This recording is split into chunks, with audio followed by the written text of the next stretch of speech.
Leitura do Evangelho Apócrifo, conhecido como Evangelho Pseudo-Tomé. Ele não deve ser confundido com o texto gnóstico Evangelho segundo Tomé, o Dídimo, que inclusive fizemos áudios e vídeos há pouco tempo. Procure na playlist Os Apócrifos da Bíblia, no SoundCloud e no YouTube. Em um manuscrito siríaco é chamado A Infância do Senhor Jesus. E um outro grego acrescenta, por Tomé, filósofo de Israel. Trata-se de um relato da vida de Jesus dos 5 aos 12 anos e há quem o date do século II, mas é do século I, do primeiro século. Parece que todas as narrativas dos primeiros anos de Jesus provêm de uma única fonte. Um livro muito antigo, parte do que veio a constituir este evangelho, com versões em grego, siríaco, latim, georgiano e eslavo. Outra parte foi agregada ao proto-evangelho de Tiago, para formar um texto extenso, que teve duas ampliações. A primeira, introduzida na Armênia, no século VI, tornou-se o Evangelho Armênio da Infância, no VI século. A segunda, o Evangelho Árabe da Infância, que foi nosso último áudio feito. Ainda que essas agregações só tivessem ocorrido no século VI, os originais datam do século I. O Evangelho Pseudo-Tomé retoma a narrativa da vida de Jesus mais ou menos no ponto onde termina o proto-evangelho de Tiago, para encerrar-se no episódio de Jesus no Templo de Jerusalém, entre os doutores. Aliás, paramos o áudio aqui para então fazer primeiro a leitura do proto-evangelho de Tiago e depois é que retomamos aqui esta leitura. Então, ouça primeiro o proto-evangelho de Tiago. Prosseguindo. Como os evangelhos canônicos são completamente omissos no que se refere à infância de Jesus, esses evangelhos apócrifos preenchem uma grave lacuna histórica e satisfazem uma aspiração legítima dos cristãos. Ficamos conhecendo aqui os milagres operados pelo Jesus menino. O tom da narrativa é intimista, afetuoso, simples, sem questionamentos ou dúvidas. Dúvidas e questionamentos partiriam dos doutores da Igreja, que rejeitaram os apócrifos e os preteriram aos 4 evangelhos oficializados. O fato é que os apócrifos não desapareceram. Queimados em suas versões originais, reapareceram em traduções gregas, siríacas, latinas, etc. O que mais se critica neles, parece, são os milagres atribuídos ao Jesus menino e reputados impossíveis, risíveis até. Mas impossíveis por quê?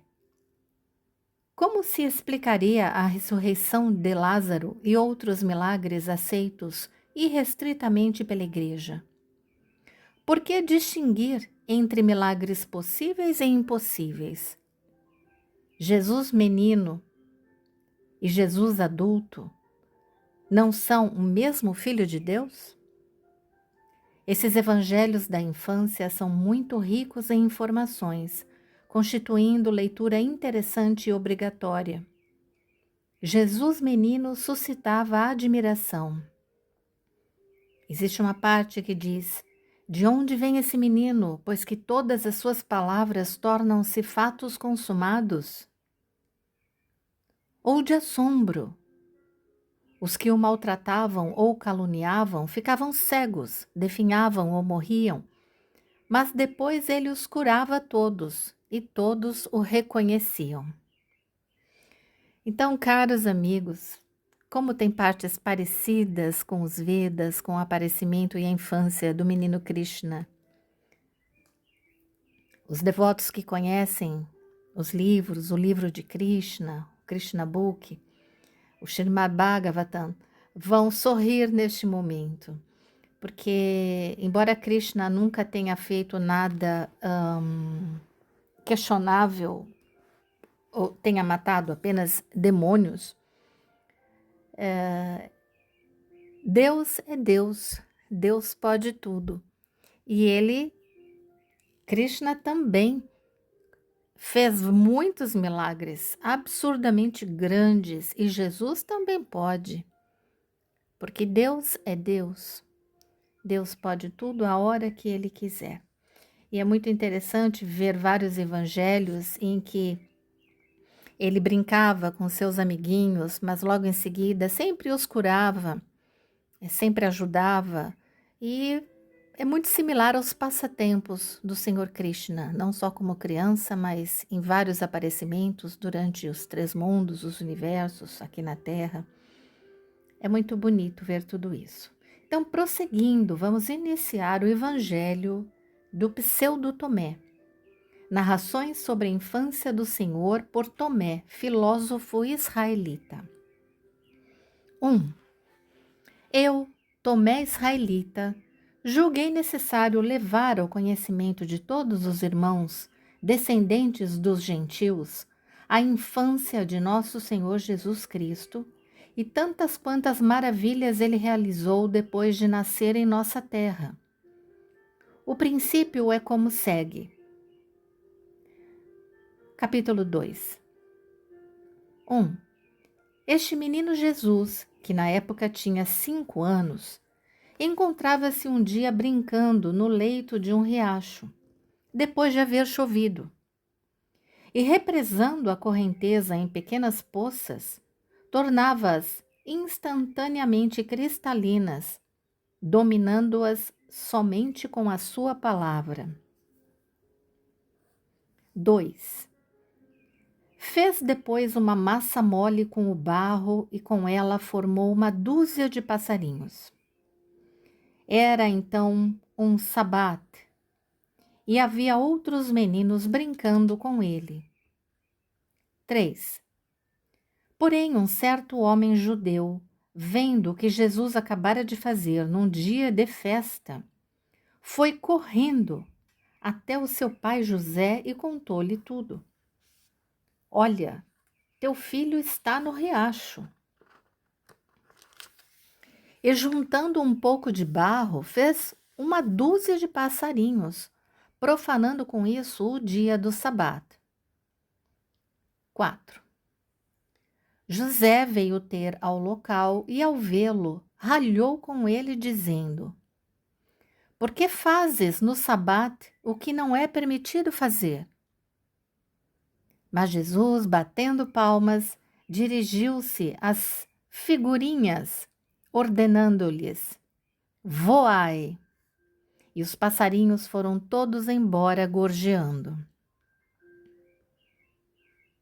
5. Os judeus, ao verem isso, encheram-se de admiração e foram contar aos seus superiores o que haviam visto Jesus fazer. Capítulo 3. 1. Encontrava-se ali presente o filho de Anás, o escriba, e teve a ideia de fazer escoar as águas represadas por Jesus usando uma planta de vime. 2. Ante essa atitude, Jesus indignou-se e disse: Malvado, ímpio e insensato, será que as poças e as águas te estorvavam? Ficarás agora seco como uma árvore, sem que possas dar folhas, nem raiz, nem frutos. 3.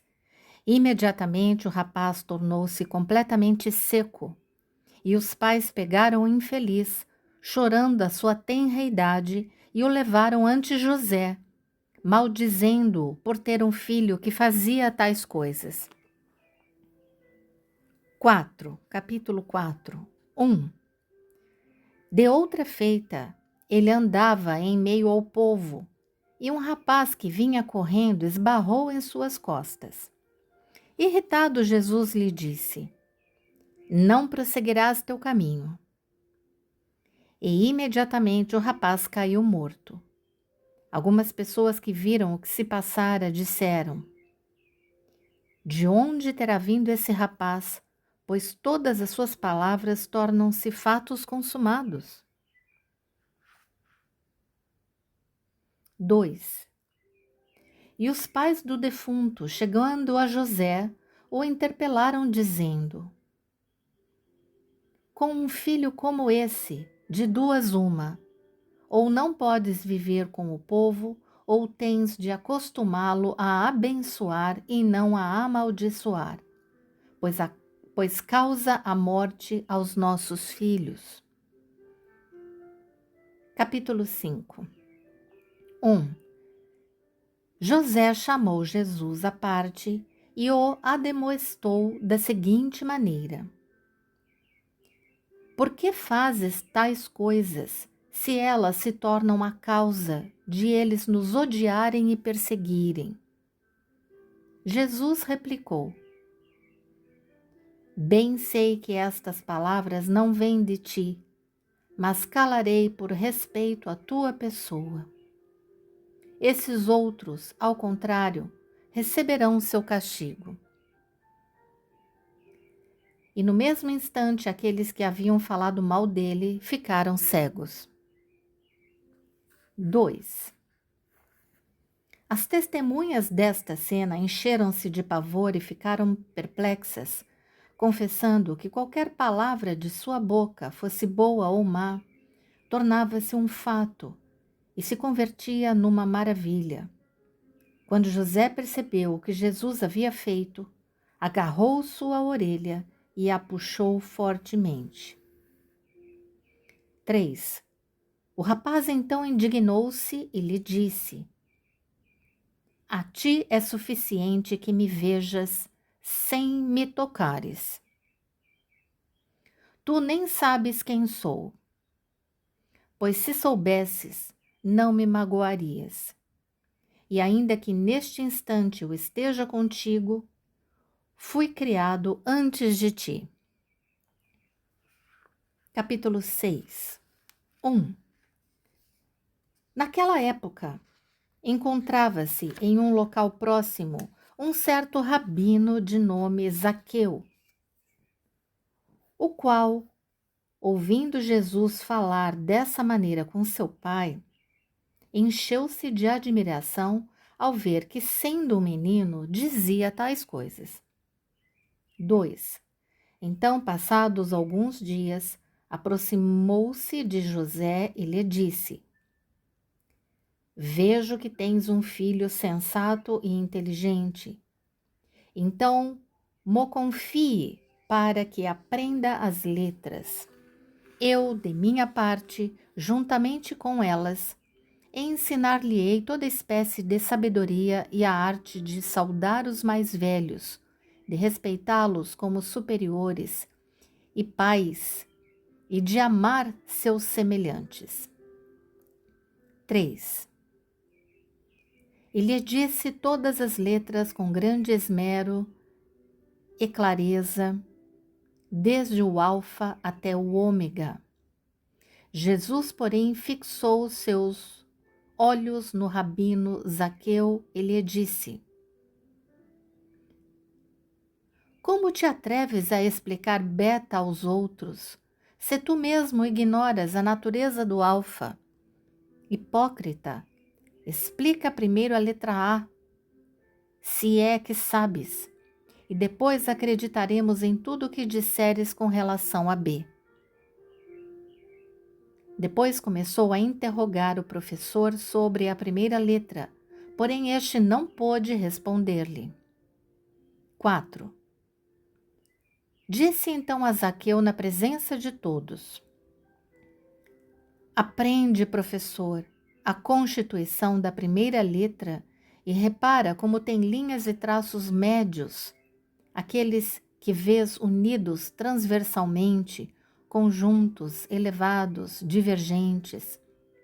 Os traços contidos na letra A são de 3 sinais, homogêneos, equilibrados e proporcionados. Nós vemos aqui, amigo, uma repetição, mas com palavras diferentes, do último evangelho que lemos. Capítulo 7. 1. O professor Zaqueu, quando ouviu a exposição feita pelo menino sobre tantas e tais alegorias acerca da primeira das letras, ficou desconcertado diante da resposta e da erudição que ele manifestava. E disse aos presentes: Pobre de mim, não sei o que fazer, pois eu mesmo procurei a confusão ao trazer este jovem para junto de mim. 2. Leva-o então, irmão José, rogo-te. Não posso suportar a severidade do seu olhar. Não consigo fazer com que seu discurso seja inteligível para mim. Este jovem não nasceu na terra. É capaz de dominar até mesmo o fogo. Talvez tenha nascido antes da criação do mundo. Não sei qual o ventre que pôde tê-lo carregado e qual seio pôde havê-lo nutrido. Ai de mim, meu amigo, estou aturdido. Não posso seguir o voo de sua inteligência. Enganei-me. Pobre de mim. Queria muito ter um aluno e deparei-me com um mestre. 3. Percebo perfeitamente, amigos, a minha confusão, pois velho e tudo o mais, deixei-me vencer por uma criança. É de se ficar arrasado e morrer por causa desse jovem, pois neste momento sou incapaz de olhá-lo fixamente. Que vou responder quando todos me disserem que me deixei vencer por um rapazote? Que vou explicar a respeito do que ele me disse sobre as linhas da primeira letra? Não sei, amigos, porque ignoro a origem e o destino dessa criatura. 4. Por isso te rogo, irmão José, que o leves para casa. É algo extraordinário. Ou um Deus, ou um anjo, ou já não sei o que dizer.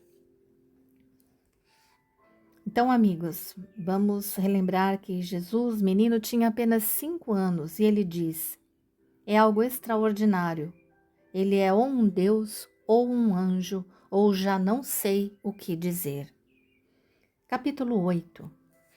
1. E quando os judeus se entretinham em dar conselhos a Zaqueu, o menino pôs-se a rir com muita vontade. E disse: Frutificai agora vossas coisas e abri os olhos à luz, os cegos de coração.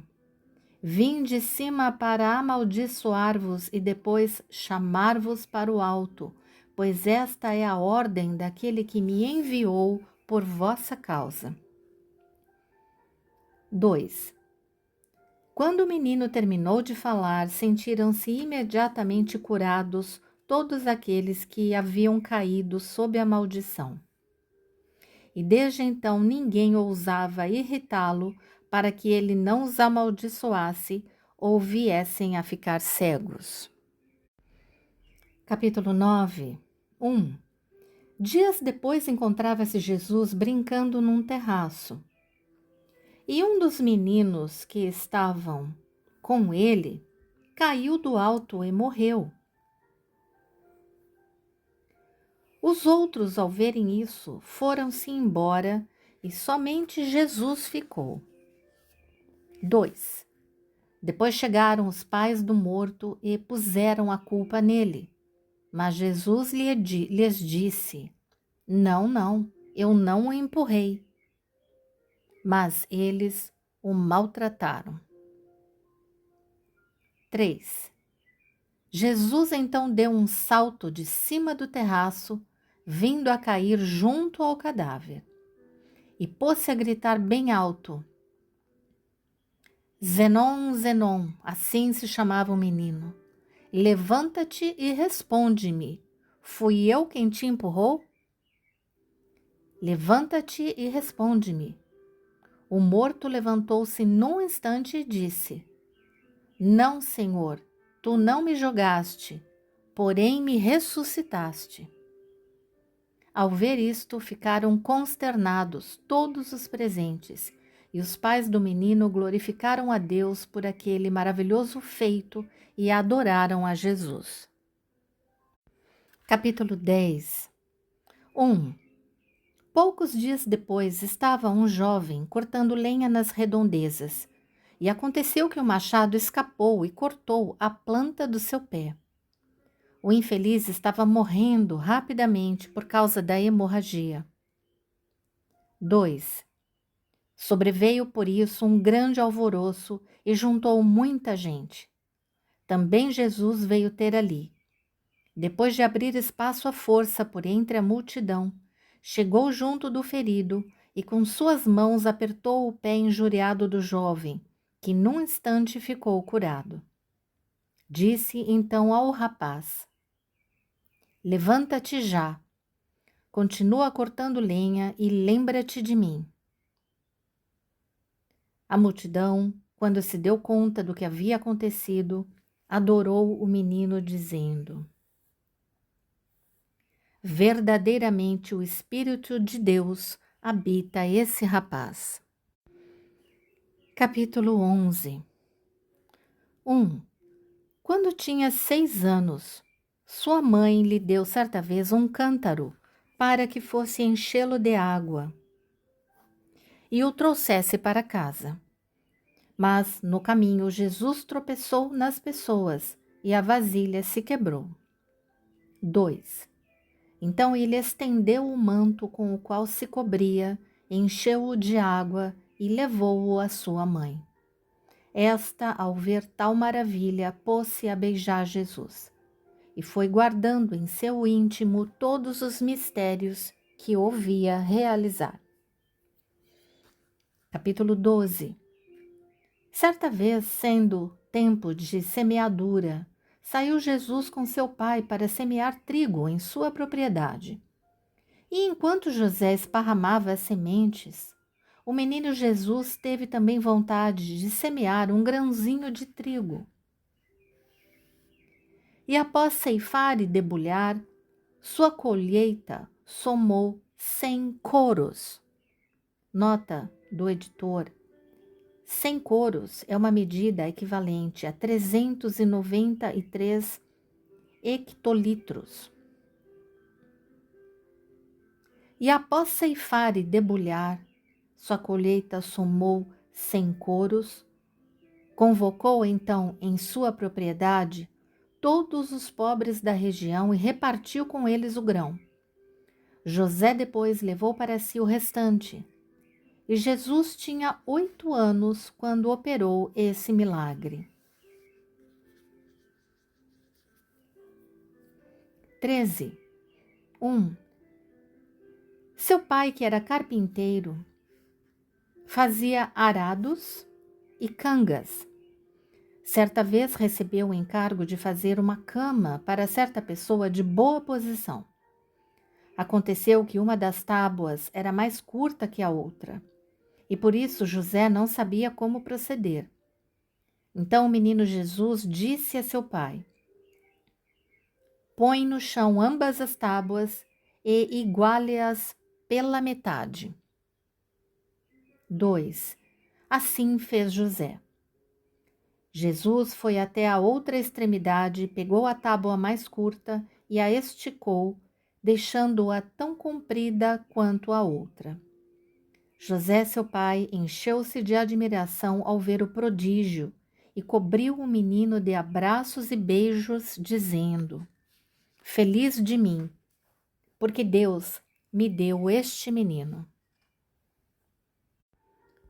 Prezados amigos, eu fui conferir essa informação. Naquele tempo, coro, em hebraico se fala cor. Então Jesus colheu realmente muito mais do que se esperava de um cor. Um cor é aproximadamente 393 litros. Então disse que com um pequeno grãozinho ele colheu 100 cors. coros. Isso dá 39.300 litros, ou hectolitros. Então, isso equivale a cerca de 157 tambores de 250 litros. Se fosse água, pesaria quase 40 toneladas. Isso é maravilhoso, né? Então, é isso. Existe essa citação, inclusive existe citações dessa medida no Evangelho de Lucas, que eu também verifiquei. Então, vamos prosseguindo. Prosseguindo, capítulo 14. 1. José, percebendo que a inteligência do menino ia amadurecendo ao mesmo tempo que a idade, quis novamente impedir que ele permanecesse analfabeto. Por isso, levou-o até um outro professor e o colocou à sua disposição. Este lhe disse: ensinar-te-ei, em primeiro lugar, as letras gregas, depois as hebraicas. Era evidente que o professor conhecia bem a capacidade do rapaz e sentia medo dele. Depois de escrever o alfabeto, entretinha-se com ele por um longo tempo sem obter nenhuma resposta de seus lábios. 2.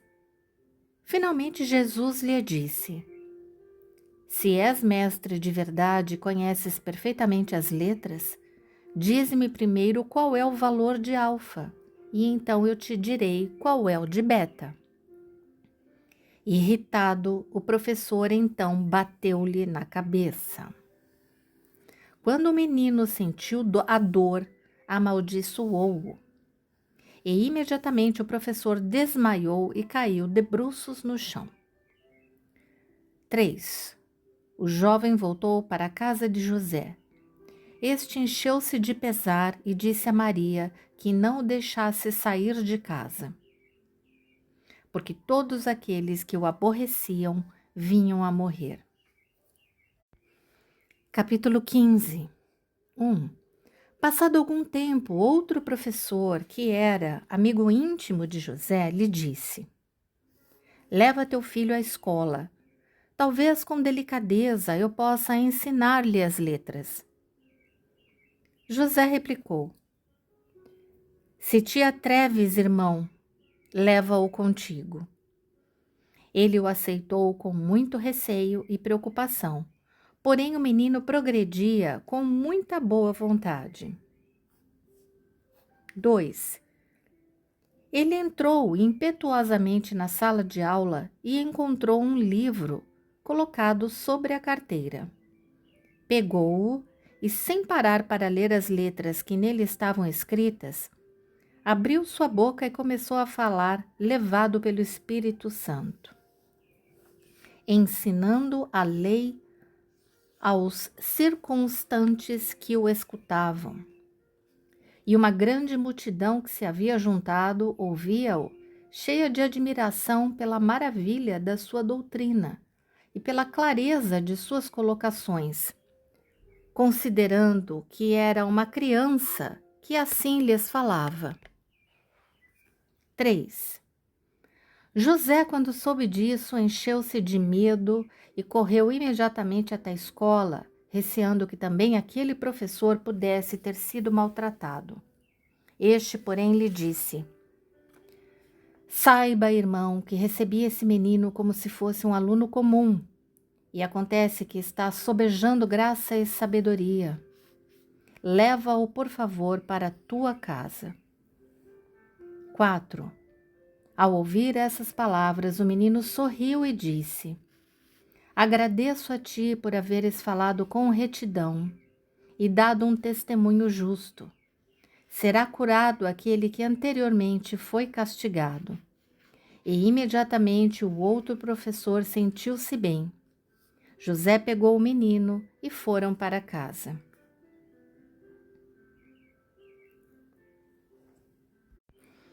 Capítulo 16. 1. Certa vez José mandou seu filho Tiago juntar lenha e trazê-la para casa. O menino Jesus o acompanhou. Mas aconteceu que, enquanto Tiago recolhia os gravetos, uma cobra picou-lhe a mão. 2. Tendo caído ao chão, ficou completamente largado, e estando já para morrer, Jesus se aproximou e assoprou a mordida. Imediatamente desapareceu a dor. A cobra explodiu e Tiago recobrou imediatamente a saúde. Prezados amigos, vamos aqui relembrar os outros evangelhos apócrifos que já lemos. Então, criatura, já falei 1000 vezes, comece pelo começo. Nós já lemos, não venham falar que Tiago é filho de Maria. Nós já lemos que José era velho, viúvo, quando casou com Maria. E ele já tinha 6 filhos, e inclusive foi citado o nome de todos os filhos. Então, Tiago é um deles. Ok, criatura? Então, não vamos cometer ofensas à Virgem Maria Santíssima. Então, Tiago também foi curado por Jesus. Então, quando se diz que Tiago ou determinada pessoa é irmão de Jesus, é porque é irmão mesmo, por parte de pai, mas não são filhos de Maria. Capítulo 17. 1. Aconteceu depois, nas vizinhanças de José, que um menino que vivia doente veio a falecer. Sua mãe chorava inconsolavelmente. Jesus, ao tomar conhecimento da dor daquela mãe e do tumulto que se formava, acudiu rapidamente. E, encontrando o menino já morto, tocou-lhe o peito e lhe disse: Pequenino, falo contigo, não morras, mas vive feliz e fica com tua mãe. No mesmo instante, o menino abriu os olhos e sorriu. Então disse Jesus à mulher: Anda, pega-o, dá-lhe leite e lembra-te de mim. 2. Ao presenciar o acontecido, os circunstantes encheram-se de admiração e exclamaram: Na verdade, este menino ou é um Deus ou é um anjo de Deus, pois tudo que sai de sua boca torna-se um fato consumado. Jesus saiu dali e pôs-se a brincar com os outros jovens. Capítulo 18. Peço desculpas porque é tudo em algarismos romanos. Às vezes, na pressa, eu posso ler errado. 1. Dias depois aconteceu que, estando construindo uma casa, sobreveio um grande tumulto. Jesus levantou-se e dirigiu-se até o local. E vendo ali um cadáver estendido no chão, tomou-lhe a mão e dirigiu-se a ele nos seguintes termos: Homem, falo contigo. Levanta-te e termina teu trabalho. Ele se levantou em seguida e o adorou. 2. A multidão que viu esta cena encheu-se de admiração e disse: Esse rapaz deve ter vindo do céu, pois tem livrado muitas almas da morte e ainda seguirá livrando mais durante sua vida. Capítulo 19. Quando contava 12 anos, seus pais, como de costume, foram em caravana até Jerusalém para assistir às festas da Páscoa. Quando as festas terminaram, voltavam para casa. Mas no instante de partir, o menino Jesus retornou a Jerusalém, enquanto seus pais pensavam que o encontrariam na comitiva. 2. Depois do primeiro dia de marcha, puseram-se a buscá-lo entre os seus parentes. Mas não o encontrando, preocuparam-se muito e voltaram a Jerusalém para procurá-lo. Finalmente, depois do terceiro dia, o encontraram no templo, sentado em meio aos doutores, escutando-os e fazendo-lhes perguntas. Todos estavam atentos a ele e admiravam-se de ver que o menino, como era, deixava os anciãos e mestres do povo sem palavras, averiguando os principais pontos da lei e as parábolas dos profetas. 3. Aproximando-se Maria, sua mãe, lhe disse: Meu filho, por que agiste assim conosco? Veja com que preocupação temos estado a te procurar. Jesus, porém, respondeu: E por que me procuravas? Não sabias acaso que devo ocupar-me das coisas que se referem ao meu Pai? 4. E os escribas e fariseus lhe diziam: És tu acaso a mãe deste menino? Ela respondeu: Assim é. E eles retrucaram: Pois feliz de ti entre as mulheres, já que o Senhor teve por bem bendizer o fruto do teu ventre, porque semelhantes glória, virtude e sabedoria não ouvimos nem vimos jamais. 5. Jesus levantou-se e seguiu sua mãe, e era obediente a seus pais. Sua mãe guardava todos esses fatos no seu coração. Enquanto isso, Jesus ia crescendo em idade, sabedoria e graça. Graças sejam dadas a ele por todos os séculos dos séculos. Amém. Neste ponto encerra-se a leitura deste Evangelho Pseudo-Tomé. Vamos lembrar que naquela época,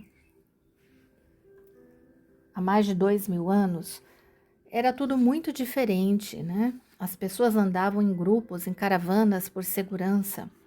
E eram grandes caravanas que se deslocavam para festas, para as várias situações. E era muito comum as pessoas ficarem circulando, né? Tinham, às vezes, quilômetros de pessoas, muito extensa a caravana.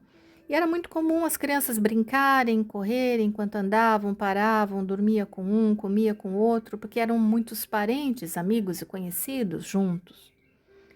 Então, não é de se estranhar.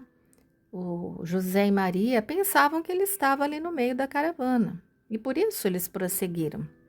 Era algo muito comum naquela época.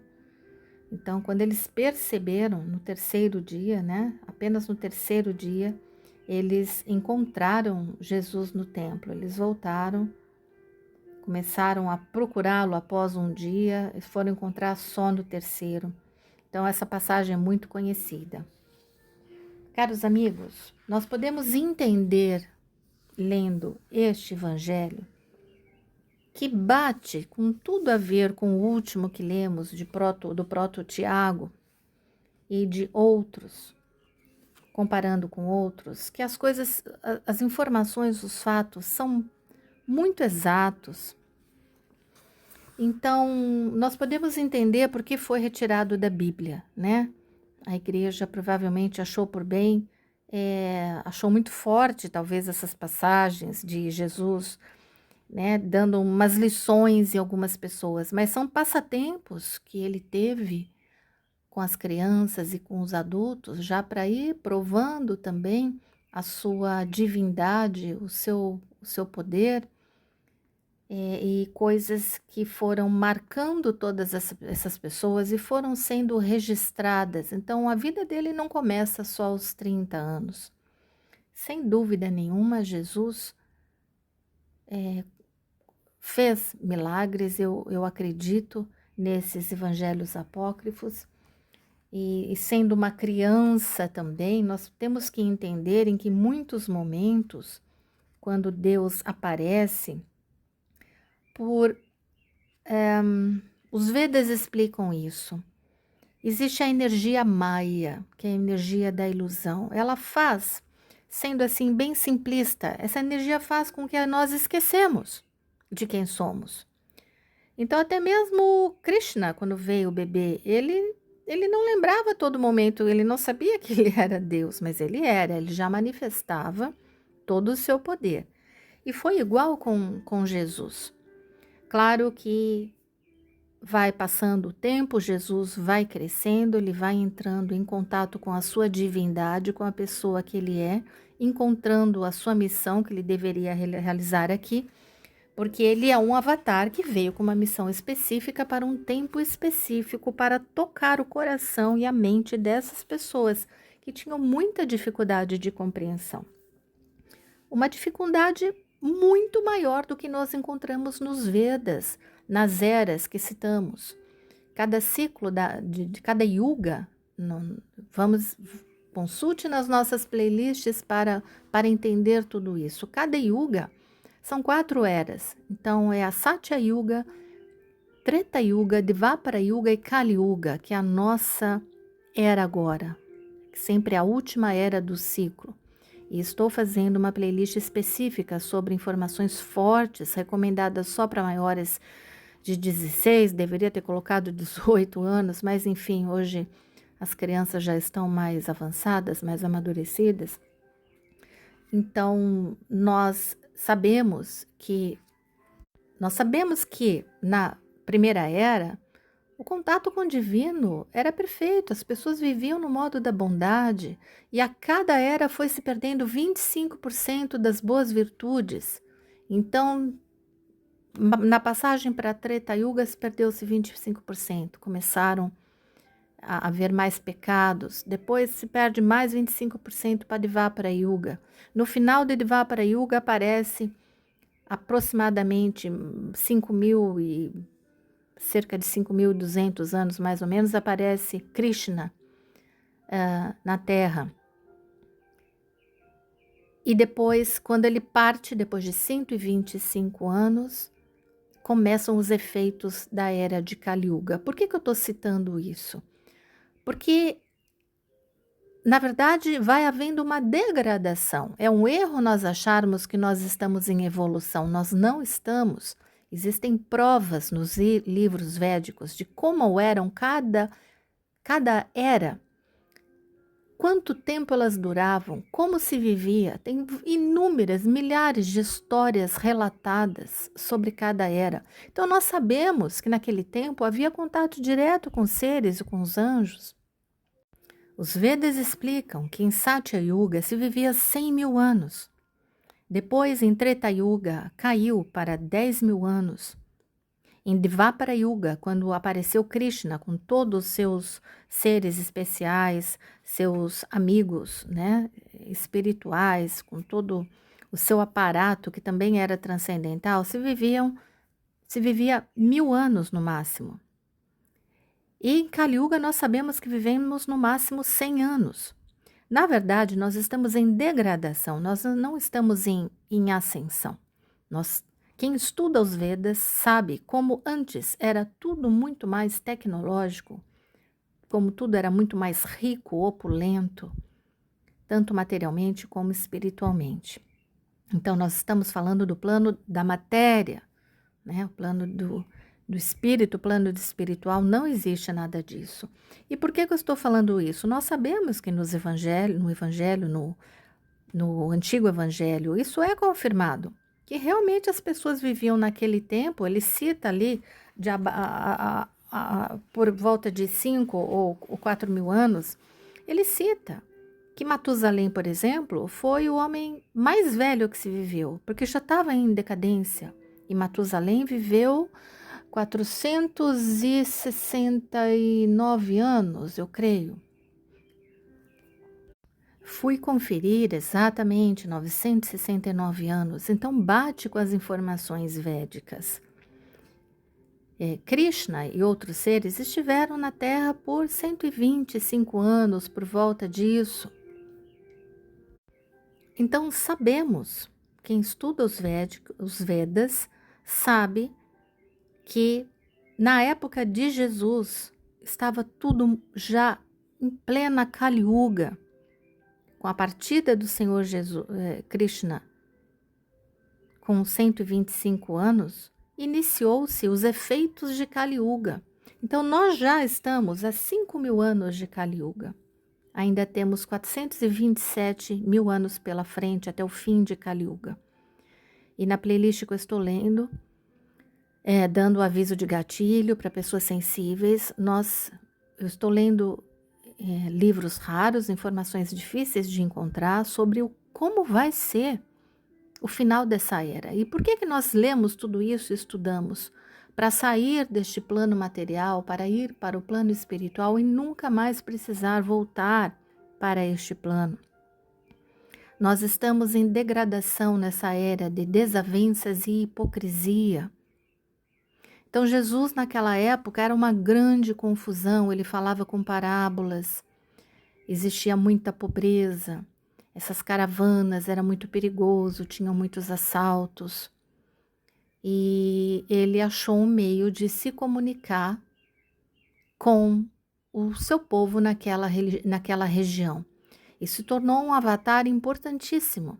Mas nós temos que buscar mais informações. A Bíblia é importantíssima, ela tem que ser respeitada, é a história da humanidade, com todas as falhas e erros e manipulações e retiradas de palavras como reencarnação, como se retirar e se recusar vários documentos, evangelhos apócrifos, muitos que foram inclusive confirmados por cardeais e papas, e padres, sacerdotes, de dentro do Vaticano, que foram contratados. Nós sabemos que existem pessoas que foram contratadas para refutar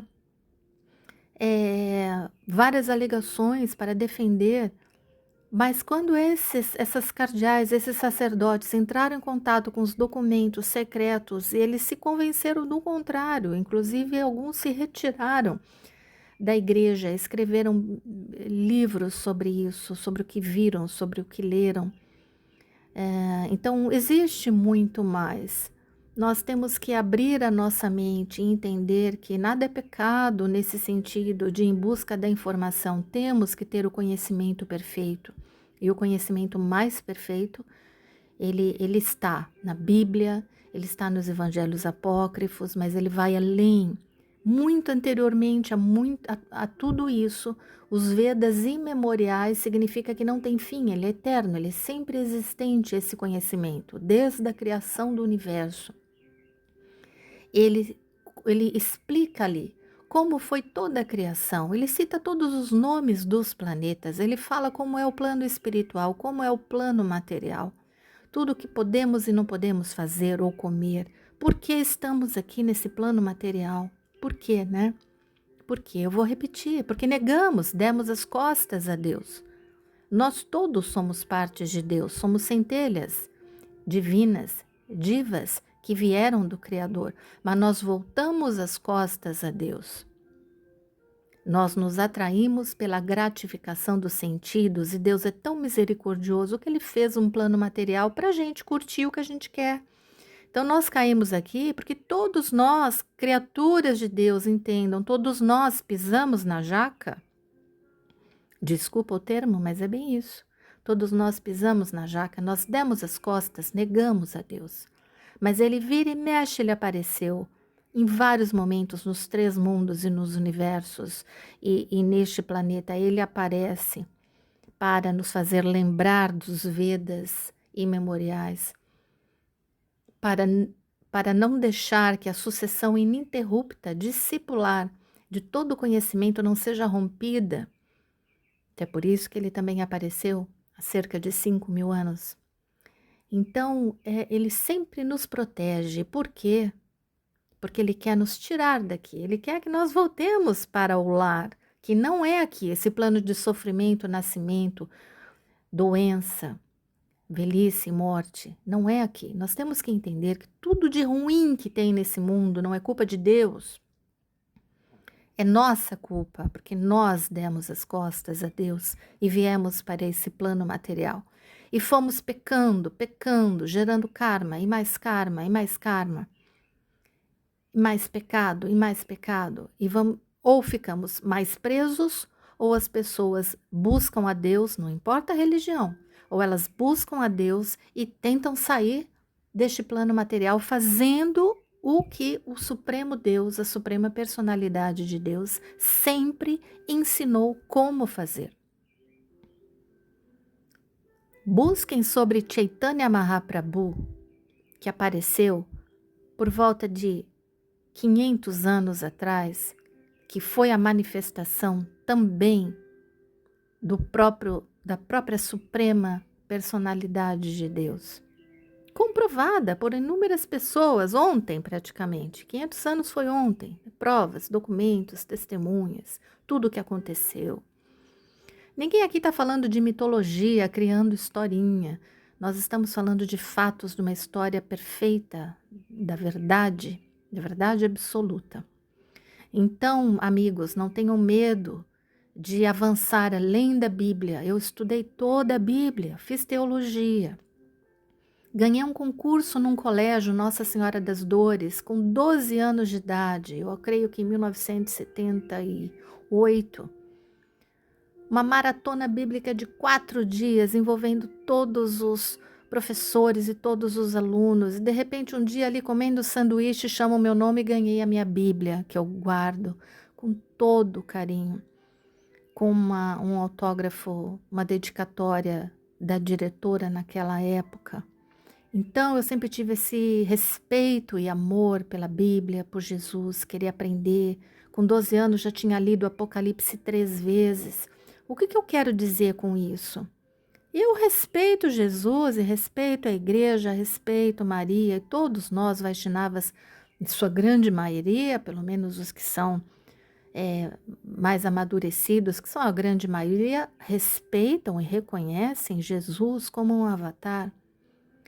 Ninguém aqui é contra nada, mas por outro lado o inverso não ocorre, porque por poder se coloca medo em tudo que vem da Índia, e é uma ignorância isso, ignorância no sentido de que se ignora, não se conhece. Quem não conhece ignora, possui ignorância. Ninguém é obrigado a aceitar essa pressão e esse medo colocado para não se chegar nas informações mais secretas, mais sagradas e mais perfeitas que existem, que são os Vedas. Eles ainda persistem, eles estão ainda na humanidade e pode ser acessado. São milhares de livros que, se colocarmos num salão de 100 metros quadrados, não vamos conseguir colocar todos os livros ali dentro. Então, nós não podemos ficar só na Bíblia, sendo que, na verdade, a maior parte das pessoas morrem sem ler a Bíblia. Um livro. Vários livros contidos num compilado de um livro chamado Bíblia. Agora, quanto mais ler milhares de livros que têm muito mais informações precisas do porquê estamos aqui, porquê temos que sair daqui para voltar para a nossa condição original no plano espiritual. Aí sim, não tem mais morte, reencarnação, mais nada, porque uma vez lá, nunca mais se cai aqui novamente no plano material. Os Vedas, os Shastras, Guru e Krishna garantem isso. E Jesus, em diversas passagens, ele falou a mesma coisa com outras palavras. Quando a gente estuda, a gente vê que a similaridade entre o cristianismo e o vaishnavismo é enorme. Lembrando que não é hinduísmo. Hinduísmo é uma palavra que nem existe nos Vedas. Ela foi criada, é uma longa história, provavelmente se referindo às pessoas ali no rio Indo. Hinduísmo na Índia inclui várias vertentes e segmentos e linhagens, não é uma coisa só. Nós seguimos uma linhagem da Gaudiya Mata, de Chaitanya Mahaprabhu, somos cristãos também, mas nós sabemos que existe mais além da Bíblia, porque já estudamos muito sobre isso, já ouvimos muitos mestres e swamis comparando. Agora, é preciso ler tudo isso? É óbvio que não. Existe só um livro, que é do mesmo tamanho que a Bíblia, que se chama Bhagavad Gita. Bhagavad Gita como ele é, de Swami Bhaktivedanta Prabhupada. Esse livro Bhagavad Gita, a Bhagavad Gita existem milhares de versões de um monte de gente de linhagem que não é a nossa, que, por exemplo, nem acredita que Deus é uma pessoa.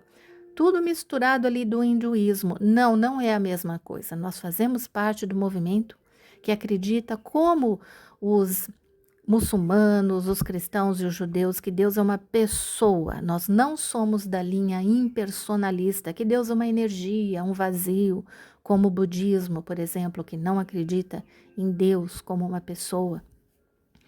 Nós somos dessa linha que sabemos que temos que ter um serviço devocional, como muita gente linda faz dentro da igreja, dentro do culto, dentro da igreja evangélica, da igreja católica, como muçulmano, não importa. O que importa é seguir os ensinamentos de Deus.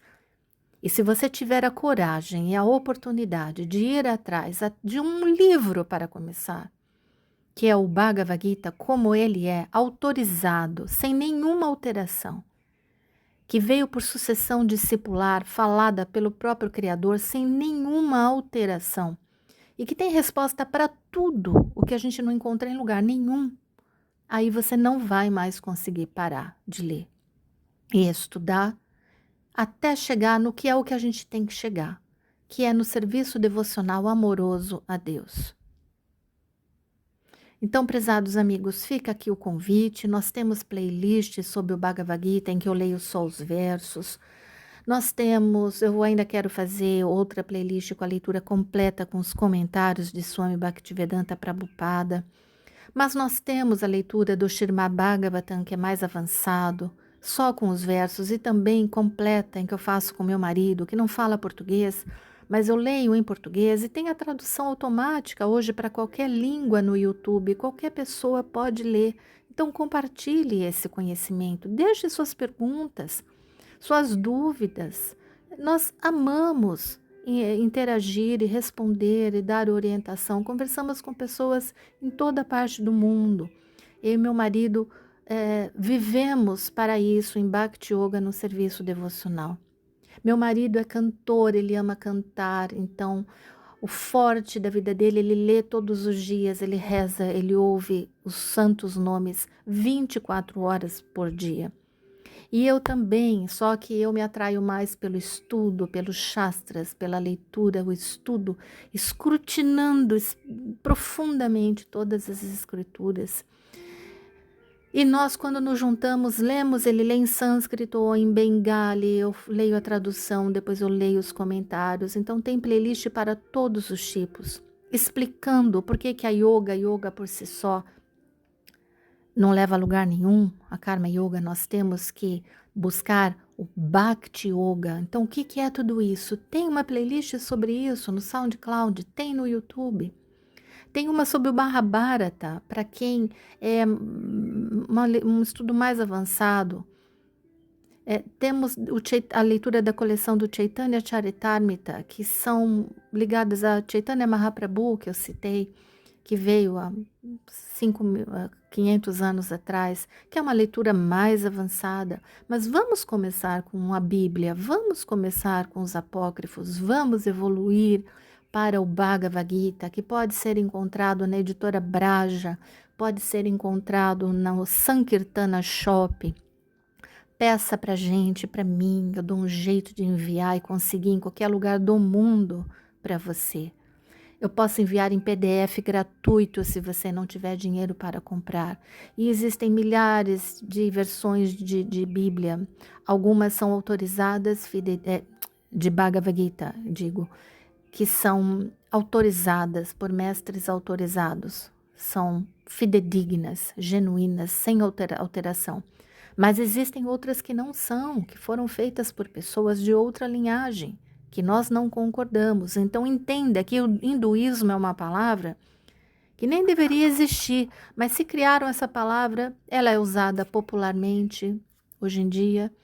Alguns livros até se coloca assim, mas a gente até pode usar desde que a gente entenda o que a gente está falando. Na verdade, estamos falando da religião do Sanatana Dharma, a religião original de contato com a suprema personalidade de Deus. Personalidade, uma pessoa. Vamos estudar tudo o que pudermos, vamos comparar, vamos conversar com pessoas e vamos principalmente fazer aquilo que Deus pede, que a suprema personalidade de Deus pede. Mas quem é essa suprema personalidade de Deus? Isso você vai entender plenamente nos Vedas. Por que eu falei tudo isso? Porque após eu ler 3.000 livros, ler a Bíblia, teologia, 1.000 coisas e muita bobagem também, de coisas que eu hoje não concordo, passar por muita religião, eu fui achar as respostas nos Vedas. Nunca, nenhum outro lugar, nenhum outro documento e livros foram tão perfeitos. E não à toa é a religião, o movimento, né, de Sankirtana, dos santos nomes, não à toa os Vedas são os livros e as escrituras que mais atraem os ateus e os converte. Eu conheço muitos e muitos swamis, muitos deles eram engenheiros, pessoas céticas, racionais, ateístas. E quando eles entraram em contato com os Vedas, eles transformaram as suas vidas. Eles entenderam, tiveram acesso ao conhecimento perfeito, que é impossível de negar. Então é isso, eu desejo apenas coragem. Se você não tiver a coragem de fazer isso, tá tudo bem.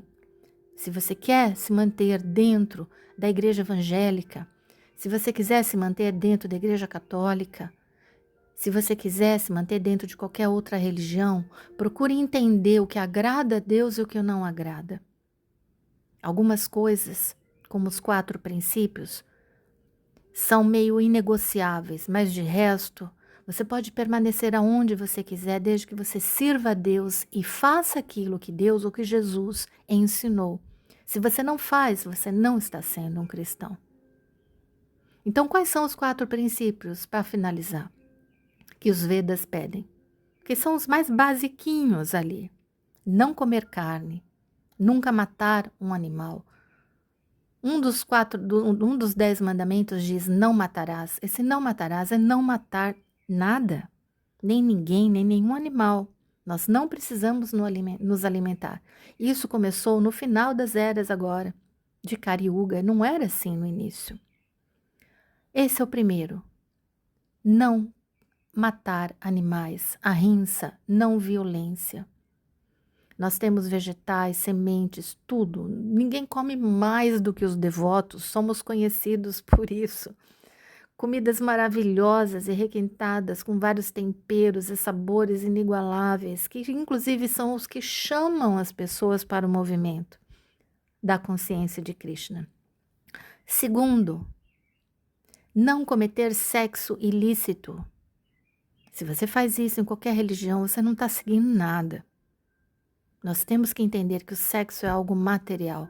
Ele pode ajudar na procriação, mas existe aí um limite da moralidade do que podemos ou não podemos fazer. Nunca cometer sexo ilícito.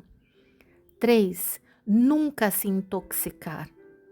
Más línguas falam bobagens a respeito de Krishnas, Hare Krishnas, mas a verdade é que quando Swami Prabhupada teve 2 infartos dentro de um navio e levou todo o conhecimento para os Estados Unidos e que cresceu aqui no Ocidente, até mais do que na Índia, que está perdendo a sua cultura por não respeitar a própria cultura, quando Swami Prabhupada chegou nos Estados Unidos, que estava tudo uma loucura, ele falou para os jovens, vocês têm tudo, vocês vivem num país rico, por que vocês estão nessa miséria, se drogando, infelizes?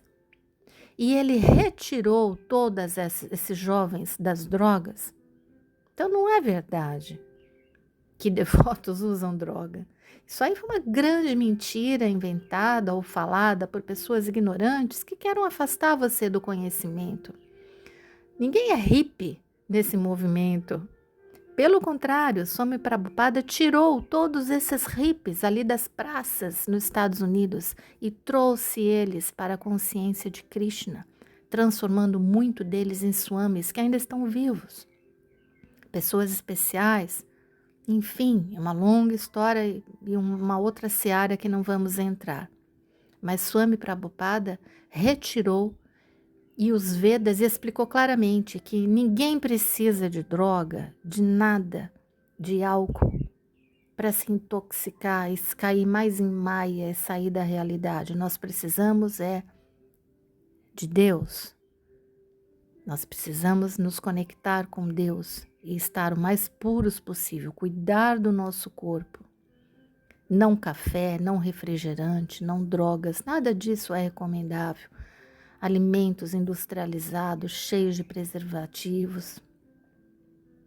E o quarto é não jogar jogos de azar. Loto, isso, aquilo, é você ficar buscando o material. A gratificação dos sentidos, que é exatamente o que não é recomendado nos Vedas. Não jogue, não tenha vícios de jogos. Isso não é recomendado por quê? Porque isso ativa ainda mais a mente, a avareza, a vontade de gratificar mais, de ter mais dinheiro, de ter mais coisas. É óbvio que isso vai contra o conhecimento védico e é o que Deus recomenda. Porque quando a gente se liga em serviço devocional a Ele, e às vezes a gente perde tudo, porque Ele faz isso para que a gente se volte a Ele, em qualquer religião, pessoas passam por isso, para se voltar a Ele. São passatempos, artimanhas de Deus, porque Ele nunca nos abandona nesse plano. Ele quer que a gente saia daqui. E quando Ele faz isso, a gente entende o ensinamento de que, tendo a Bhakti Yoga, o serviço devocional puro, tudo que é material a gente vai receber também. Ele faz essa promessa que nada vai faltar. Jesus faz essa promessa, está na Bíblia, está em várias outras escrituras. Então a gente não precisa jogar, não precisa ficar indo atrás de dinheiro, jogos e nada disso, para ativar ainda mais a mente, os prazeres e a ganância, a cobiça. Não precisa. Quanto mais a gente larga e abandona tudo isso, mais a gente recebe. Mais coisas materiais a gente tem sim, porque a matéria não é contra o espírito, desde que ela seja oferecida a Deus. Isso é o Bhakti Yoga. Você pode ser um juiz, um engenheiro, você pode ser qualquer coisa, uma trabalhadora doméstica, você pode ser uma pessoa que trabalha com limpeza pública, você pode ser um professor, você pode ser o que for. Desde que a gente ofereça a Deus, tudo isso é transformado em Bhakti Yoga, em serviço a Ele. Mas tem que saber como fazer. Isso a gente aprende estudando os Vedas, ouvindo as pessoas, os devotos mais antigos, buscando associação. Não importa se você é casado, se tem filhos, se não tem filhos, se quer ser um sannyasi, se você quer ser um monge, uma freira, não importa. Desde que tudo que você faça em oferecimento a Ele. Você pode ser um banqueiro riquíssimo.